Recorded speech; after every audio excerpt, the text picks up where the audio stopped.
بسم اللہ الرحمن الرحیم۔ ناظرین کرام، پروگرام الکلام میں آپ تمام کو خوش آمدید کہتا ہوں۔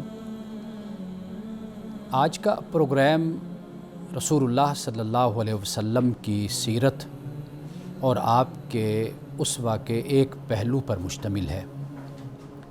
کسی شاعر نے کہا تھا کہ میں نہیں مانتا کاغذ پہ لکھا شجرہ نسب، بات کرنے سے قبیلے کا پتہ چلتا ہے۔ حقیقت یہی ہے کہ انسان کی گفتگو اس کے خاندانی پس منظر، اس کی تربیت، اس کی تعلیم اور اس کی شخصیت کا پتہ دیتی ہے۔ جب انسان کلام کرتا ہے، گفتگو کرتا ہے، جب بات کرتا ہے، جب مکالمہ کرتا ہے، جب بحث کرتا ہے، تو معلوم ہو جاتا ہے کہ یہ شخص کہاں سے آیا ہے، یہ کون ہے، اس کی تربیت کیا ہے اور یہ کتنے علم اور کتنی تربیت کا مالک ہے۔ رسول اللہ صلی اللہ علیہ وسلم کے اسوہ سے، آپ کی سیرت سے ہمیں یہ بھی معلوم ہوتا ہے کہ ہم لوگوں کو گفتگو کیسے کرنی چاہیے۔ رسول اللہ صلی اللہ علیہ وسلم کا انداز گفتگو، انداز کلام کیسا ہوا کرتا تھا۔ آپ کے پاس صحابہ اکرام رضوان اللہ تعالیٰ علیہ مجمعین بھی حاضر ہوا کرتے، اسی طرح کفار و مشرکین بھی، اور اعرابی بھی، بدو بھی، ہر طرح کا شخص آپ کے پاس آیا کرتا تھا، اور ہر کسی کا اپنا انداز تھا گفتگو کا۔ کوئی سختی سے بات کرتا تھا اور کوئی نرمی سے بات کرتا، کوئی ادب سے بات کرتا، کوئی ادب سے بات نہیں کیا کرتا تھا۔ لیکن رسول اللہ صلی اللہ علیہ وسلم کا جو انداز تھا، انداز گفتگو اور انداز کلام، وہ ہمیشہ اخلاق سے آراستہ ہوا کرتا تھا، یعنی مٹھاس سے، حلاوت سے، بہت ہی پیارے انداز گفتگو سے مزین اور مرصع ہوا کرتا تھا۔ رسول اللہ صلی اللہ علیہ وسلم ہمیشہ اپنی گفتگو میں نرمی اور شائستگی کو اختیار فرمایا کرتے تھے، یعنی جسے ہم پولائٹنس کہتے ہیں۔ رسول اللہ صلی اللہ علیہ وسلم نے ہمیشہ پولائٹنس اور نرمی اور شائستگی اور اسی کو آپ نے اختیار کیے رکھا۔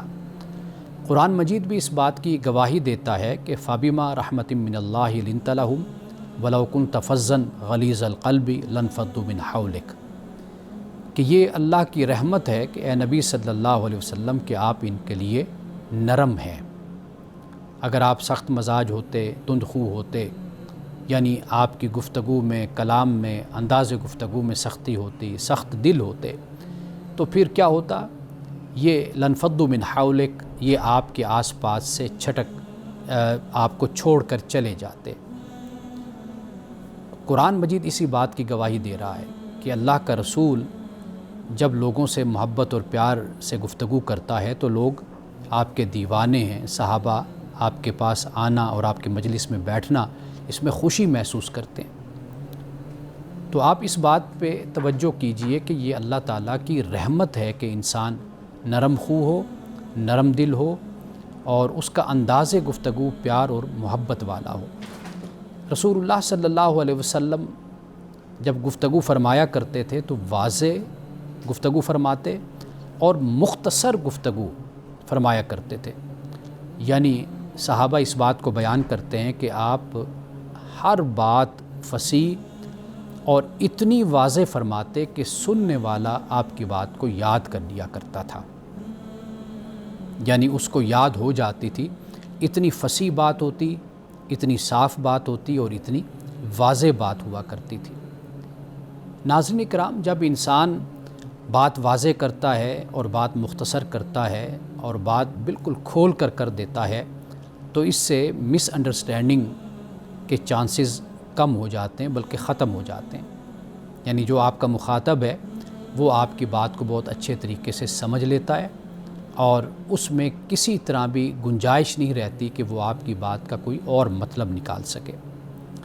رسول اللہ صلی اللہ علیہ وسلم ہمیشہ پوری بات سنا کرتے تھے، یعنی جیسے ہماری عادت ہے کہ ہم بات پوری نہیں سنتے اور اپنی بات سنانا شروع کر دیتے ہیں یا دوسرے کی بات کو کاٹ دیتے ہیں۔ رسول اللہ صلی اللہ علیہ وسلم کا یہ طریقہ نہیں تھا۔ حضرت عائشہ صدیقہ رضی اللہ تعالی عنہ فرماتی ہیں کہ ما کان رسول اللہ صلی اللہ علیہ وسلم یسرع فی الکلام کہ صراعتکم ولکن کان حدیثہ فصلا بینا، کہ رسول اللہ صلی اللہ علیہ وسلم تم لوگوں کی طرح تیز نہیں بولا کرتے تھے۔ رسول اللہ کلام فرماتے تو آہستہ کلام فرماتے تھے، اور آپ جو کلام فرماتے تھے وہ آپ کی گفتگو نہایت واضح اور الگ الگ الفاظ کے ساتھ آپ کی گفتگو ہوتی تھی، اور دوسرے کی بات کو سننا پورے طریقے سے اور اپنی بات پورے طریقے سے دوسرے کے سامنے رکھنا، یہ رسول اللہ صلی اللہ علیہ وسلم کا طریقہ تھا اور انداز گفتگو تھا۔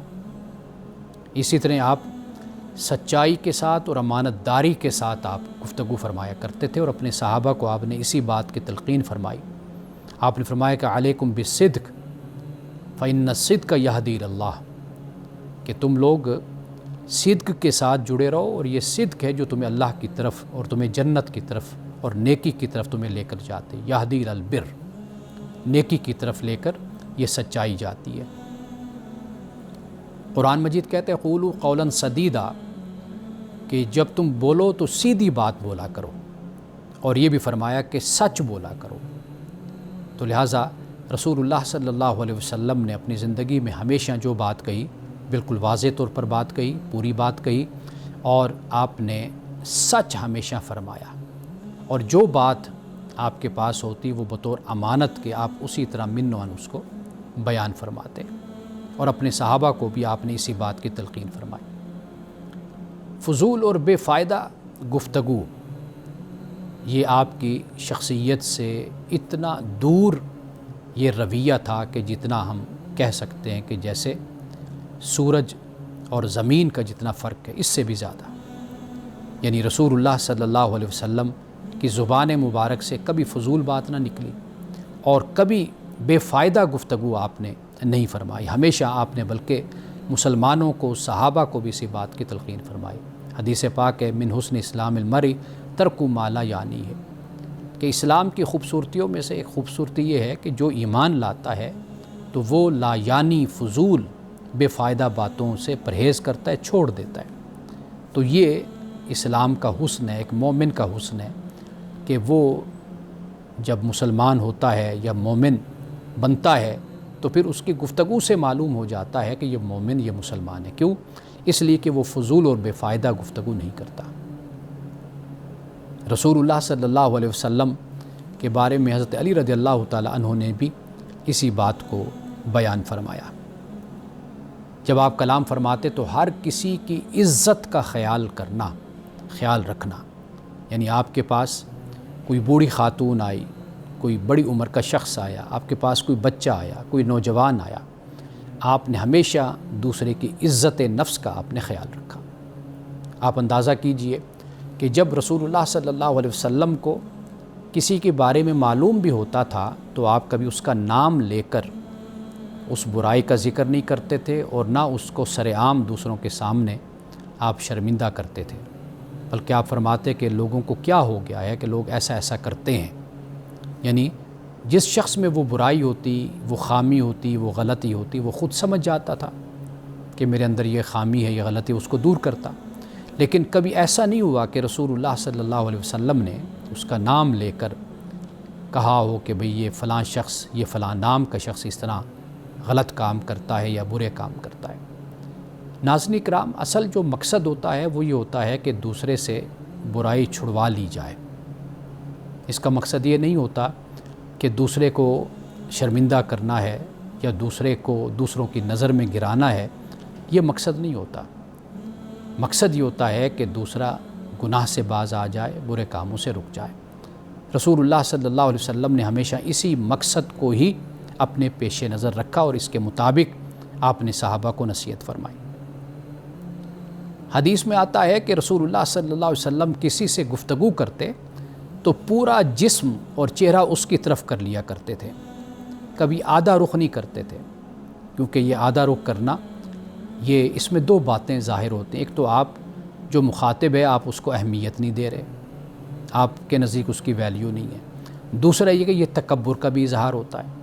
تو رسول اللہ صلی اللہ علیہ وسلم جب کسی سے گفتگو کرتے یا کوئی آپ سے گفتگو کرتا تو آپ اپنا پورا چہرہ اپنے آپ کو یعنی پورا اپنا وجود آپ اس کی طرف کر لیا کرتے تھے تاکہ اس کو اپنائیت محسوس ہو، اس کو اجنبیت نہ محسوس ہو اور اس کو یوں نہ لگے کہ جیسے میری بات کو سنا نہیں جا رہا یا میری بات کو اہمیت نہیں دی جا رہی۔ رسول اللہ صلی اللہ علیہ وسلم کا مثلاً اگر کوئی ہاتھ تھام لیتا تھا تو آپ زبردستی یا پہلے اس کے ہاتھ کو چھوڑا نہیں کرتے تھے جب تک کہ وہ خود آپ کے ہاتھ کو چھوڑ نہ دیتا۔ یعنی یہ ایک لحاظ بھی ہوتا ہے، یہ ایک دوسرے کی پریسٹیج کا خیال کرنا بھی ہوتا ہے، دوسرے کی عزت کا خیال کرنا بھی ہوتا ہے، احترام کرنا ہوتا ہے۔ تو یہ رسول اللہ صلی اللہ علیہ وسلم نے ہمیں سکھایا۔ اور پھر یہ ہے کہ رسول اللہ کا جو انداز تھا، انداز گفتگو، وہ مسکرا کر بات کرنا تھا۔ رسول اللہ ہمیشہ جب بھی بات کرتے تو مسکرا کر بات کیا کرتے تھے، مسکرا کر جواب دیا کرتے تھے۔ سیرت کی کتابوں میں آتا ہے کہ اگر کوئی آپ کو آواز دیتا تو لبیک کہہ کر آپ حاضر ہوتے، تشریف لے جایا کرتے، یعنی جس کے پاس جانا ہوتا، جس نے آواز دی ہوتی، لبیک کہتے اور آپ جاتے۔ یعنی گویا کہ لبیک بھی ایک محبت کا لفظ ہے کہ جیسے ہم اردو میں کہیں کہ جی میں حاضر ہوں، بس میں ابھی آیا۔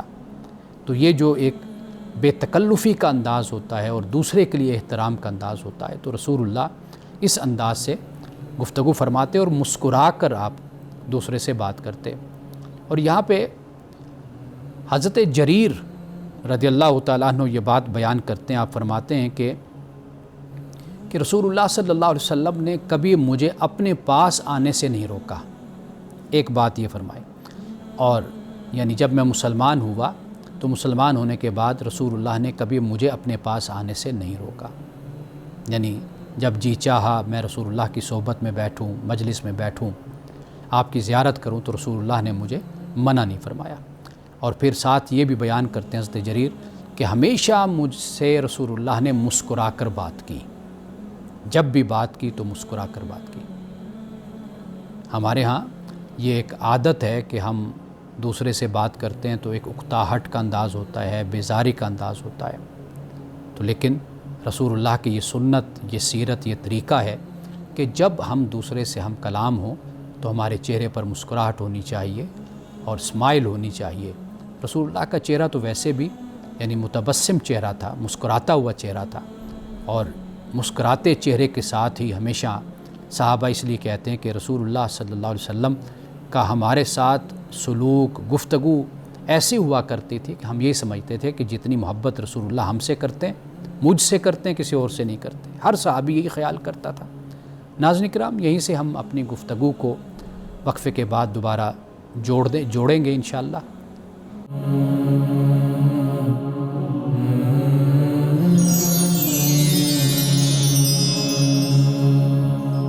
وقفے کے بعد ایک مرتبہ پھر آپ کی خدمت میں حاضر ہیں۔ ناظرین کرام، ہماری بات ہو رہی ہے گفتگو کے آداب پہ، رسول اللہ صلی اللہ علیہ وسلم کی سیرت اور اسوہ، اسے ہم نے پہلے بیان کیا ہے۔ اب آئیے اس بات کی طرف کہ ہمارے لیے کیا اسباق ہیں اور ہمیں کیا طریقہ اختیار کرنا چاہیے، اور آج ہم میں کیا ایسی خامیاں اور غلطیاں ہیں کہ جس کا ہم ارتکاب کرتے ہیں اور وہ گناہ کے درجے تک یہ ہماری خامی اور غلطی پہنچ جاتی ہے۔ رسول اللہ صلی اللہ علیہ وسلم کی سیرت کی روشنی میں ہمارے لیے کیا رہنمائی ہوتی ہے؟ سب سے پہلا جو نقطہ ہے وہ یہ ہے کہ بات سوچ سمجھ کر کرنی چاہیے۔ جذبات کو غالب کرنے کے بجائے جذبات کو مغلوب ہونا چاہیے اور عقل کو غالب رکھنا چاہیے۔ یعنی ہم جو بات منہ سے نکالیں وہ سوچ سمجھ کر منہ سے نکالا کریں۔ کسی نے یہ کہا تھا کہ اگر آپ نے کسی کو رد عمل دینا ہے تو پورا ایک دن لیں، اس کے بعد پھر رد عمل دیں۔ پورے ایک دن میں جب آپ اس مسئلے پہ غور و خوض کرتے ہیں، غور و فکر کرتے ہیں، تو آپ تدبر تفکر کرنے کے بعد اکثر اوقات اس نتیجے پہ پہنچتے ہیں کہ یہ ایسی بات ہے کہ اس پہ رد عمل مجھے دینا ہی نہیں چاہیے، یہ بات اس قابل نہیں، یا دوسرا جو بات کر رہا ہے وہ بالکل صحیح بات کر رہا ہے۔ تو مجھے اپنی اصلاح کرنی چاہیے، نہ یہ کہ میں اس پر چڑھ دوڑوں۔ تو لہٰذا سب سے پہلے تو سوچنا چاہیے، سمجھنا چاہیے، پھر اس کے بعد کوئی بات ہم اپنے منہ سے نکالیں۔ دوسری بات یہ ہے کہ جب ہم گفتگو کرتے ہیں تو آواز کا جو اعتدال ہوتا ہے وہ بڑا ضروری ہوتا ہے، توازن۔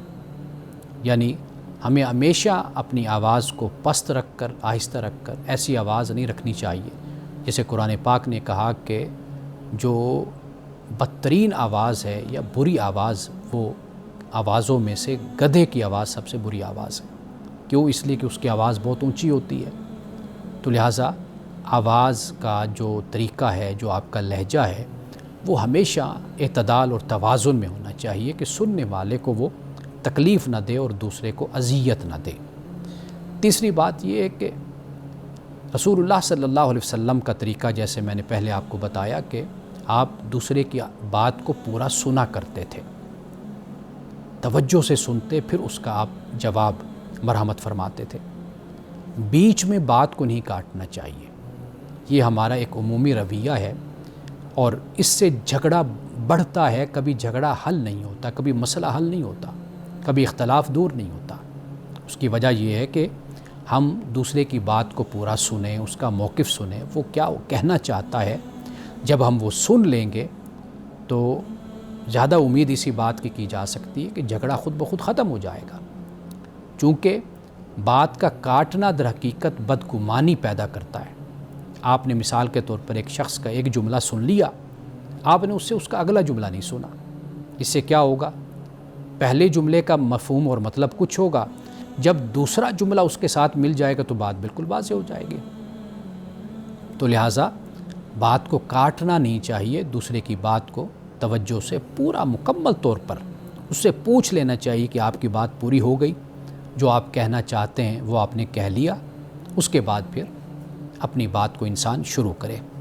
اسی طرح الفاظ ہمیشہ محبت والے ہوں، محبت بھرے الفاظ ہوں۔ بہت سے جھگڑے ایسے ہوتے ہیں، بہت سے مسئلے ایسے ہوتے ہیں کہ محبت سے اگر اس کا جواب دیا جائے اور الفاظ اچھے استعمال کیے جائیں تو بہت سے مسائل خود بخود حل ہو جاتے ہیں۔ جیسے ایک مثال دی جاتی ہے کہ ایک صاحب نے کسی کا قرض دینا تھا، تو وہ مقروض کے ہاں گھر سے نکلا کہ اب میں مقروض کے گھر جاؤں گا۔ راستے میں سوچتا جا رہا تھا کہ بھئی میں اس طرح جاؤں گا، دروازہ کھٹکھٹاؤں گا، وہ گھر سے باہر آئے گا، پھر میں اس سے لڑوں گا، اس کو گالی دوں گا، گریبان پکڑ لوں گا، اس کو میں نیچے گرا لوں گا، لوگ اکٹھے ہو جائیں گے تو پھر اس کی میں بے عزتی کروں گا۔ وہ یہ سوچتا ہوا غصے میں، جذبات میں جا رہا ہے۔ اس نے جا کر دوسرے کے گھر کی جب بیل دی تو وہ گھر سے باہر نکلے۔ انہوں نے نکلتے کہا کہ بہت شکریہ، آپ آ گئے، بس میں آپ ہی کی طرف آ رہا تھا آپ کے پیسے واپس کرنے کے لیے، آپ نے کیوں تکلیف کی، آپ کیوں خود چل کر آپ میرے پاس آئے، اب تو قرض خواہ ہیں، میں نے آپ سے پیسے لیے ہیں، مجھے آپ کے پاس آنا چاہیے تھا، آپ کا قرض آپ کو واپس کرنا چاہیے تھا، آپ نے کیوں تکلیف کی۔ اب آپ اندازہ کیجئے وہ شخص کے جو اپنے گھر سے نکلا ہے، یہ سوچ کر نکلا ہے کہ میں جا کر اس کو گالی دوں گا، اس سے لڑوں گا، وہ مجھ سے لڑے گا، وہ مجھ سے تلخ بولے گا، میں اس سے بولوں گا۔ لیکن جیسے ہی وہ اس کے دروازے پر پہنچا، اس نے محبت بھرے الفاظ کے ساتھ اس کو خوش آمدید کہا، اس کو ویلکم کہا، اس کا استقبال کیا، تو اس نے اس کو اندر بٹھایا، اس کے پیسے بڑے ادب احترام کے ساتھ اس کو پیش کر دیے کہ یہ آپ کے پیسے ہیں، اور احساناً اور شکریہ کے ساتھ پیسوں کو واپس کیا، تو سارا مسئلہ ختم ہو گیا۔ اگر جیسے یہ یہاں سے غصے سے جا رہا تھا، ایسے وہاں سے اگر تھوڑا سا ایک دو جملے ہی تلخ نکل جاتے تو وہ پھر کیا ہوتا، وہ چنگاری کا کام کر جاتے۔ تو لہٰذا محبت بھرے الفاظ یہ بہت سے جھگڑوں کو، بہت سے مسائل کو حل کر دیتا ہے، ختم کر دیتا ہے۔ اسی طرح وقت اور موقع دیکھ کر بات کرنی چاہیے۔ ہماری عادت ہوتی ہے کہ ہم اپنا وقت بھی ضائع کرتے ہیں اور اپنی نصیحت بھی ضائع کرتے ہیں۔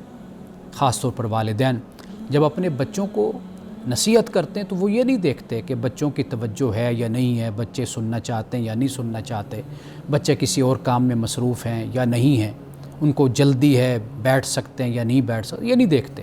وہ سمجھتے ہیں چونکہ ہم والدین ہیں تو لہٰذا ہمارا یہ حق ہے کہ وقت بے وقت اور موقع بے موقع ہم جب بھی نصیحت کریں تو اولاد ہاتھ باندھ کر ہمارے سامنے کھڑی ہو جائے۔ تو یہ طریقہ حکمت کے خلاف ہوتا ہے۔ تو لہٰذا انسان کو اس وقت بات کہنی چاہیے، گفتگو کرنی چاہیے کہ جب موقع بھی ہو اور جب اس نصیحت کا اور اس کی بات کا اثر بھی ہو۔ رسول اللہ صلی اللہ علیہ وسلم کی ذات، آپ کی ہستی، کہ جو اللہ کے پیغمبر ہیں، صحابہ اکرام رضوان اللہ تعالی علیہم اجمعین آپ کے لیے ہر وقت حاضر ہیں، اپنا تن، من، دھن، جان، مال، عزت، آبرو سب کچھ قربان کرنے کے لیے تیار ہیں۔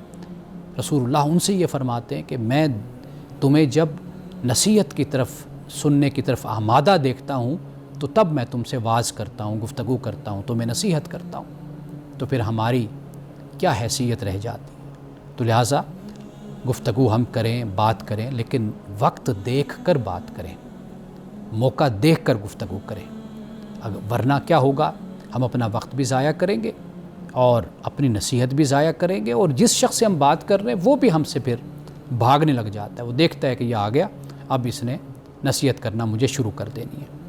پھر رازداری کی بات بھی ہے، یہ بھی یاد رکھیے کہ اگر کوئی بات آپ کسی سے کر رہے ہیں اور وہ بات ایسی ہے کہ جو دوسرے سے متعلق ہے، کوئی ذاتی بات ہے، کوئی پرائیویٹ بات ہے، وہ دوسرے کی بات ہے، تو دوسروں کے سامنے کھڑے ہو کر نہ کریں۔ یعنی مثال کے طور پر اگر کسی کا کوئی عیب ہے، کوئی غلطی ہے، کوئی گناہ ہے، کوئی خامی ہے، آپ اس کو بتانا چاہتے ہیں تو آپ مجمع میں بیٹھ کر اس کو نہ کہیں کہ بھئی آپ کے اندر یہ خامی، یہ غلطی، آپ نے ایسا کیا، تو یہ نہیں کرنا چاہیے۔ یہ بھی ایک ہماری عادت ہے کہ ہم دوسروں کا ماضی بہت زیادہ ڈسکس کرتے ہیں، دوسروں کے ماضی پر ہم بڑی بحث کرتے ہیں کہ وہ ایسا تھا، اب ایسا ہو گیا ہے۔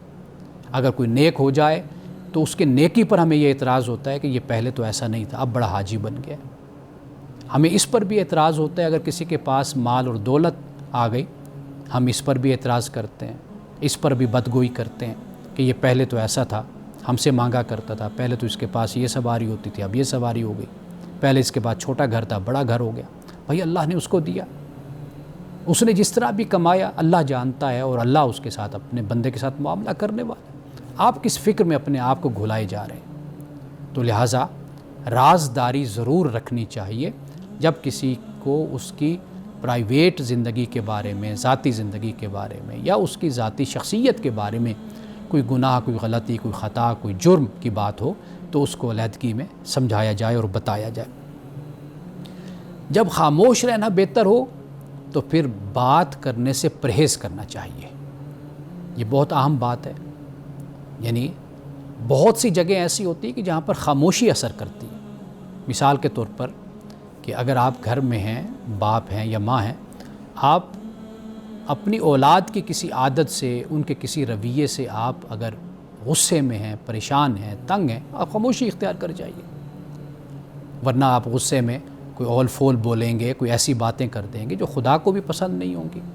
اولاد کے دل میں آپ کے لیے فرمانبرداری کے بجائے رد عمل میں دوسرے جذبات پیدا ہوں گے، تو لہٰذا وہاں پر خاموشی بہتر ہے۔ آپ دیکھ لیجئے کہ یہ جگہ ہے بات کرنے کی یا نہیں، یہاں پر خاموشی بہتر ہے یا یہاں پر گفتگو کرنا بہتر ہے۔ اور آخری جو سبق ہمیں رسول اللہ صلی اللہ علیہ وسلم کی سیرت سے، جسے ہم نے بیان کیا، ہمیں ملتا ہے، وہ یہ ہے کہ نرم گفتگو۔ رسول اللہ صلی اللہ علیہ وسلم نے نرمی اختیار فرمائی ہے۔ ہمارے لہجوں میں بڑی کرختگی ہے، مذہب کے نام پر، سیاست کے نام پر۔ ہماری اپنی اخلاقیات ہیں، اپنے طریقے، اپنا حق اور باطل ہے، اپنا سچ اور جھوٹ ہم نے بنایا ہوا ہے۔ جہاں پہ ہم کھڑے ہم سچے ہیں، دوسرا جہاں کھڑا ہے وہ جھوٹا ہے۔ ہم جہاں کھڑے ہیں وہ حق ہے، دوسرا جہاں پہ کھڑا ہے وہ باطل ہے۔ ہم جہاں پہ کھڑے ہیں ہم مظلوم ہیں، دوسرا جہاں پہ کھڑا ہے وہ ظالم ہے۔ یہ جو ہم نے معیار اور کرائیٹیریا ہم نے بنایا ہوا ہے، ناظرین کرام، اس سے کیا ہوتا ہے؟ ہمارے لہجے تلخ ہو جاتے ہیں، کڑواہٹ آ جاتی ہے۔ تو ہمیں اپنے نرم لہجے میں بات کرنی چاہیے، اس لیے کہ آپ بھی بندے، میں بھی بندہ ہوں اللہ کا۔ ہم میں سے کوئی بھی کوئی بڑے عہدے پر یا بڑے منصب پر ہو، خدا کی طرف سے دیے ہوئے کسی منصب پر نہیں ہے۔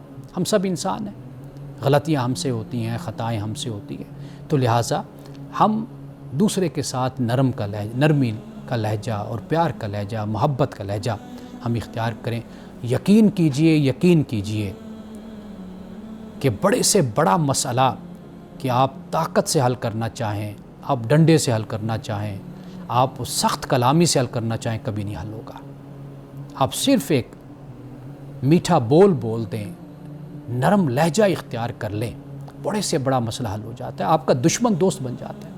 قرآن پاک کی اس آیت پر میں اپنی گفتگو کو تمام کرتا ہوں۔ قرآن پاک یہ کہتا ہے کہ ادفع باللتی احسن فاذا الذی بینک وبینہ عداوۃ کأنہ ولی حمیم۔ فرمایا کہ دوسرے کی طرف سے سختی ہے، تم ذرا اچھے سلوک سے اس سے پیش آ کر تو دیکھو۔ قرآن کہتا ہے کہ وہ جو تیرے اور اس کے درمیان جو عداوت اور دشمنی ہے، وہ گویا کہ تیرے ساتھ ایسے ہو جائے گا کہ جیسے تیرا گہرا دوست ہوتا ہے، کأنہ ولی حمیم، گرم جوشی والا دوست۔ اس طرح کا تیرا دوست وہ بن جائے گا اگر تو دوسرے کے ساتھ جو بات کرے گا وہ بے شک سختی سے کرے، تو اس سے زیادہ اچھے انداز میں اس سے بات کر، نرمی کے ساتھ، تو دیکھے گا کہ وہ تیرا بہت ہی ایک بوزم فرینڈ، تیرا کلوزسٹ فرینڈ بن جائے گا تیرا۔ تو یہ ہمیں رسول اللہ صلی اللہ علیہ وسلم کی سیرت سے تعلیم ملتی ہے، اور یہ چند اسباق ہیں کہ جنہیں ہمیں اپنی معاشرتی، سیاسی، اجتماعی، خاندانی زندگی میں ان اسباق کو استعمال کرنا چاہیے۔ آپ دیکھیں گے یہی جو ہم نے جہنم بنا رکھا ہے اپنے گھر کو، اپنے ملک کو، آپ دیکھیں گے کہ یہ ہمارا گھر جنت بن جائے گا، یہ ملک ہمارا جنت بن جائے گا۔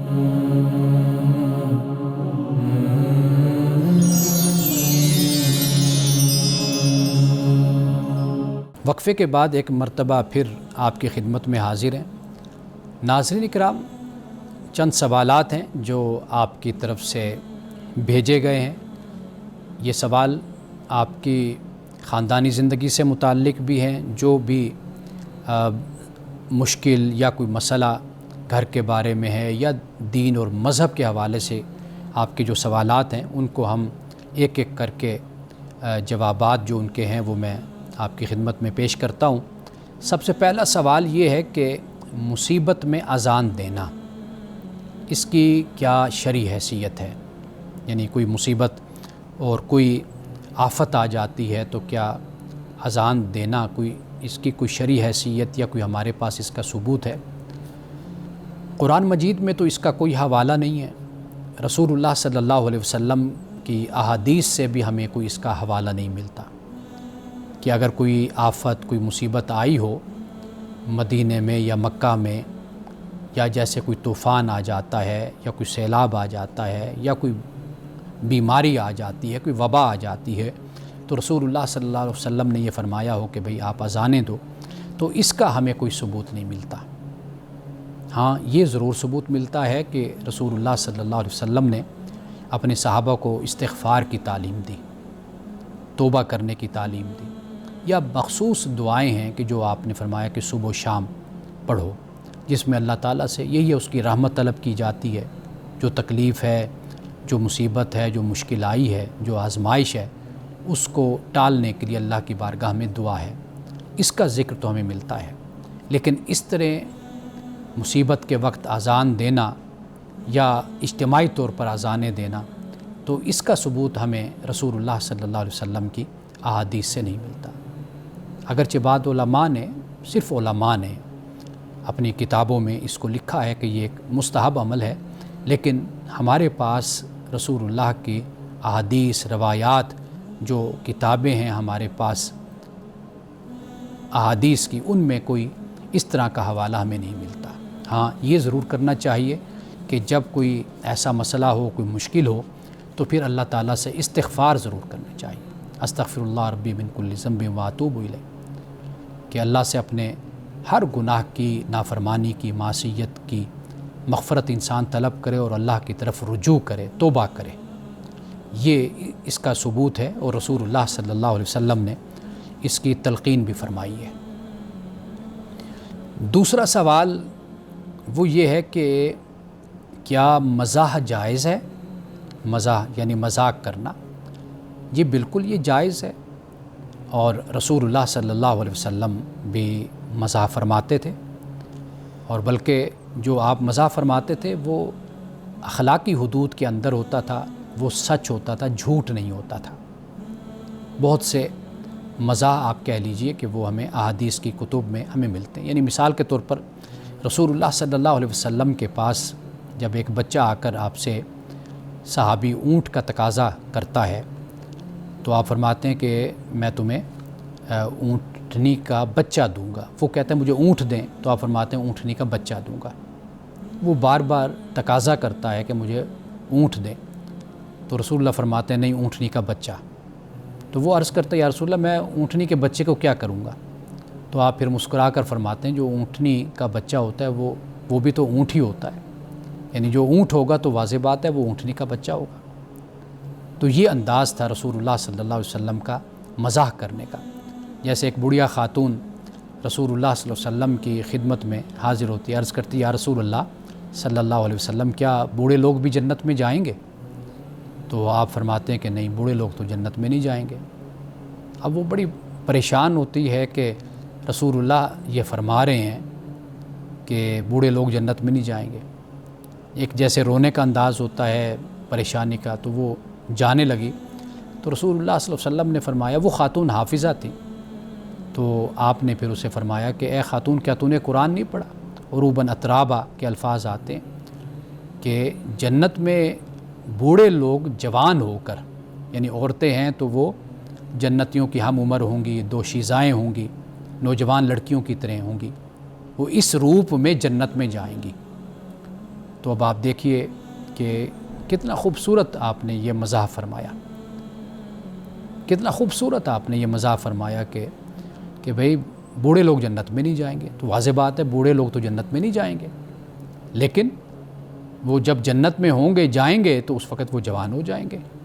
تو یہ انداز اگر آپ اور میں بھی مذاق میں اختیار کریں تو پھر تو کوئی حرج نہیں ہے. لیکن وہ اس طرح کا مزاح نہیں ہونا چاہیے کہ مذاق میں دوسرے کو چوٹ لگ جائے. جیسے آپ ویڈیوز بھی دیکھتے ہیں, ان ویڈیوز میں بڑے بڑے ایکسیڈنٹ, بڑے بڑے حادثات مذاق میں ہو جاتے ہیں, لوگوں کی موت واقع ہو جاتی ہے, لوگ معذور ہو جاتے ہیں, یہ مذاق ہو رہا ہوتا ہے. تو یہ مذاق نہیں ہے. تو لہٰذا مزاح کی بھی کچھ حدود ہیں جن کو ہمیشہ مد نظر رکھنا ضروری ہے. ایک تو یہ ہے کہ گالم گلوچ کا انداز, فحش کا انداز نہیں ہونا چاہیے, منہ سے ایسے جملے نہ نکلیں جو جسے ہم ولگر جملے کہتے ہیں, وہ نہیں ہونے چاہیے. ان باتوں کا خیال رکھا جائے. باقی مزاح ضرور کیا جائے. رسول اللہ صلی اللہ علیہ وسلم صحابہ کے ساتھ مزاح کرتے تھے, صحابہ رسول اللہ کے ساتھ کرتے تھے, صحابہ آپس میں بھی مزاح کیا کرتے تھے. تو ناظرین کرام, مزید آپ کے سوالات کے میں جواب پیش کرتا ہوں, لیکن ایک وقفے کے بعد.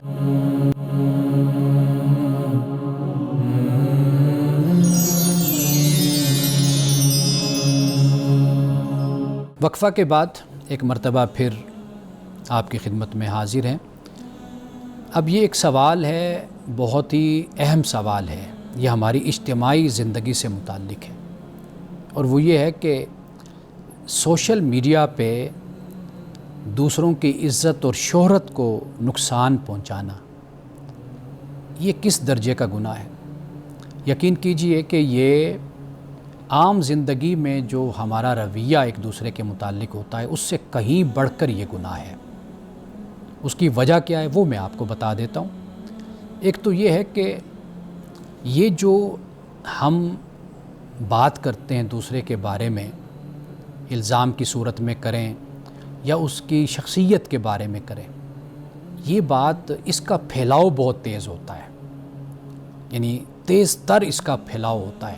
جیسے آپ کے منہ سے یہ بات نکلی یا آپ نے کوئی پوسٹ لگائی, اس کے بعد سینکڑوں کیا ہزاروں کیا لاکھوں لوگوں تک وہ بات آپ کی پہنچ گئی, لوگوں نے اس کو پڑھا. اب ان کے دلوں میں تو بدگمانی اس شخص کے بارے میں آ گئی نا جس کے بارے میں آپ نے وہ بات لکھی ہے. ایک تو اس کا پھیلاؤ بہت زیادہ ہو جاتا ہے. دوسری بات یہ کہ پھر ثبوت یہ بڑے مشکل ہوتا ہے. یعنی آپ نے ایک بات کہہ دی, وہ کہیں سے کہیں نکل گئی, اس کے بعد کیا ثبوت رہے, کیا دلائل رہے, کیا شواہد اور گواہیاں رہیں, سب کچھ ختم ہو گیا. اب اس شخص کی شہرت کو آپ نے اتنا شدید نقصان اور صدمہ اور دھچکا آپ نے پہنچایا کہ وہ اس شخص کی پوری شخصیت اور زندگی تباہ و برباد ہو کر رہ گئی. اب لوگ اسی انداز سے اور اسی پوسٹ اور اسی خبر اور اسی گفتگو کے پس منظر سے اس کی شخصیت کا اندازہ کریں گے. یعنی اگر اس کے ساتھ کوئی غلط لفظ لگ گیا اور کوئی یعنی ایسا کوئی عیب اس کے ساتھ, کوئی گناہ اس کے ساتھ چپک گیا, وہ پھر چپکا ہی رہے گا. لوگ ہمیشہ اسی کے ساتھ اس کو یاد کریں گے، حالانکہ وہ بات آپ نے ایک دفعہ لکھ دی تھی، پوسٹ ہو گئی تھی، پھر وہ ختم ہو گئی بات، اور اس کی جگہ اور بڑی پوسٹیں آپ نے لکھ ڈالی، لیکن اس کی شخصیت، اس کی ذات کے ساتھ وہ عیب، وہ غلطی چپک گئی ساری زندگی۔ یعنی آپ اندازہ کیجئے کہ ہم کس طرح لوگوں کی زندگیوں سے کھیلتے ہیں، لوگ خودکشی کر لیتے ہیں، لوگ فورم چھوڑ کر چلے جاتے ہیں، گمنام ہو جاتے ہیں، صرف ہماری اس چھوٹی سی غلطی پر۔ ہمیں جو بات سوٹ کرتی ہے، ہمارے نظریے کو، عقیدے کو، ہماری جماعت کو، ہم وہ اس کا کوئی ثبوت بھی نہیں دیکھتے، کچھ بھی نہیں دیکھتے، اور اس کو ہم فوری شیئر کرتے چلے جائیں گے، اور جو بات ہمیں سوٹ نہیں کرے گی، وہ جتنی بھی سچی بات ہوگی، ہم اس کو کبھی بھی پلٹ کر بھی نہیں دیکھیں گے کہ یہ بات آیا کہ سچ ہے، حق ہے، تو اس بات کو ہم قبول کریں یا اس کو سمجھیں۔ اب اس کا طریقہ کار یہ ہونا چاہیے کہ اگر ہم یہ چاہتے ہیں کہ کوئی اس کی تلافی ہو جائے، کوئی ازالہ ہو جائے، تو اس کا پھر بہترین طریقہ یہ ہوتا ہے کہ پہلے تو پوسٹ کو ہٹا دیا جائے، اس کو ریموو کر دیا جائے۔ دوسرا یہ ہوتا ہے کہ جو متاثرہ شخص ہے اس سے معافی مانگی جائے، متاثرہ شخص سے معافی مانگی جائے، اللہ تعالیٰ سے بھی توبہ کی جائے۔ یاد رکھیے، اللہ یہ کہتا ہے کہ میں اپنا حق معاف کر دوں گا، مثلا بندے نے نماز میں کمی کوتاہی کی تو فرمایا کہ میں معاف کر دوں گا، لیکن جو بندے کے ساتھ زیادتی ہوگی وہ میں اس وقت تک نہیں معاف کروں گا جب تک وہ بندہ خود نہیں معاف کرے گا۔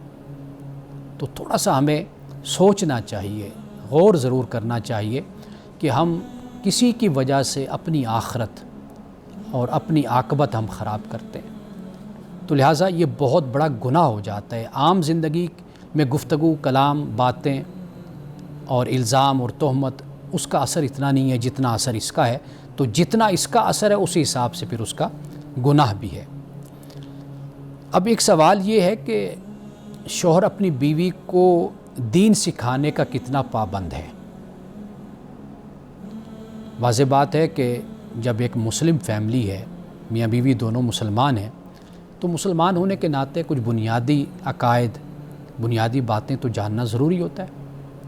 یعنی مثال کے طور پر جیسے عقائد ہیں، عبادات ہیں، ہم اللہ کو مانتے ہیں، رسول اللہ صلی اللہ علیہ وسلم کی ختم نبوت پر ایمان رکھتے ہیں، قرآن کو مانتے ہیں، ہم نماز ہے، روزہ ہے، زکوٰۃ ہے، حج ہے، انہی عبادات کے اظہار سے اور ان پر عمل کرنے سے ہی ہمارے گھروں کا پتہ چلتا ہے کہ ہم مسلمان ہیں۔